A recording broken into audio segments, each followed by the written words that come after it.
as you told me, it's the first roundabout in Seneca County. We're here in western Seneca County. Yeah, explain what we're out here for today.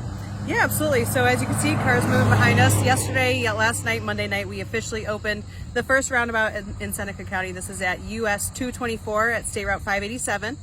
This has been long awaited. We actually closed the road on July 5th to get this construction underway. And it is the first roundabout in Seneca County. So lots of opportunity here for motorists to experience this safer type of intersection. Previously, the intersection was at a bad angle. It was askew and there was a stop sign on either side. So people now, of course, do the roundabout and never have to stop. You just yield to your left, which is excellent. Roundabouts actually provide an excellent opportunity for safety. So we see a reduction in angle crashes by the tune of 90%. So 90% reduction in angle crashes. In this particular location, between 2014 and 2018, there were 13 crashes. 7 of those were severe or resulted in severe injury. So this is a type of mechanism that we see a reduction in severe injury by 82% compared to a traditional intersection. So a tremendous opportunity for safety improvement.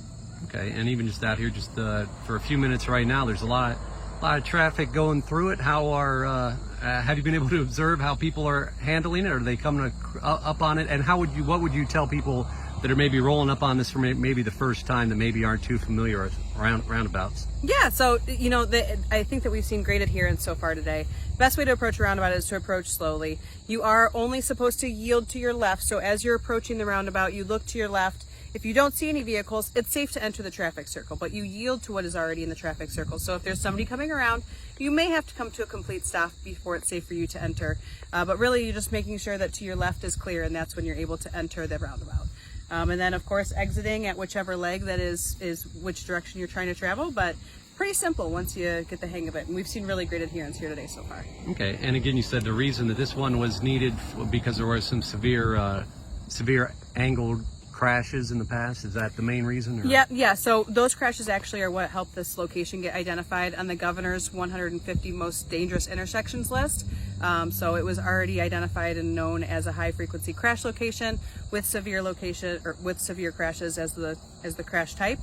So it was already on a list and waiting for this opportunity to be turned and converted into a roundabout. Okay, and this is, as you mentioned, the first one in Seneca. Are any more maybe planned as of now, or? I don't think that there are any planned right now, but we see this being a very effective type of intersection, and so we're implementing them much more frequently. We have several that are new and throughout different locations in District 2, which is the 8 most northwestern counties in Ohio. So whether or not they're already planned right this minute, we'll definitely see more in Seneca County someday, because we see this as a very efficient intersection type. All right, great. Anything else you might want to mention before I let you go? One other unique thing about this is that this location is actually a US 224 is a super load route, which means that some of those oversized trucks, even the bigger oversized, so the supersized loads, come through this location. So we did have to actually make a couple of design modifications before the project was completed. Right here where we saw that truck entering, when they're going east and west, just to make sure that the location was wide enough for a truck to actually enter into the roundabout. Then once in the roundabout, these oversized vehicles, a lot of people are like, oh, well, that one's driving over the middle, and we might see this truck here do it. The apron is what we call the center. It's designed to have vehicles travel over it. So that's a completely normal thing. Once he starts turning his wheel, his back wheels will go up over the top in some cases, and that's totally allowed. It's a concrete center, and it is weight rated for any of these oversized or super loads to be able to accommodate, even if you drive over the top. So, and again, that's bigger vehicles. Normal car should not touch the. I mean, it's not a crisis if they do, but yes, it is intended for those larger vehicles. People who are towing boats or campers, we see this often. Fire trucks sometimes have to use the center, so it's designed like that, and a lot of people don't know that, but it's a good fun fact, and that's quite all right if you see somebody doing that. All right, great stuff.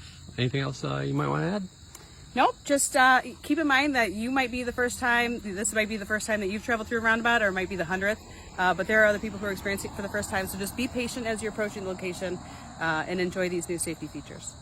All right, great.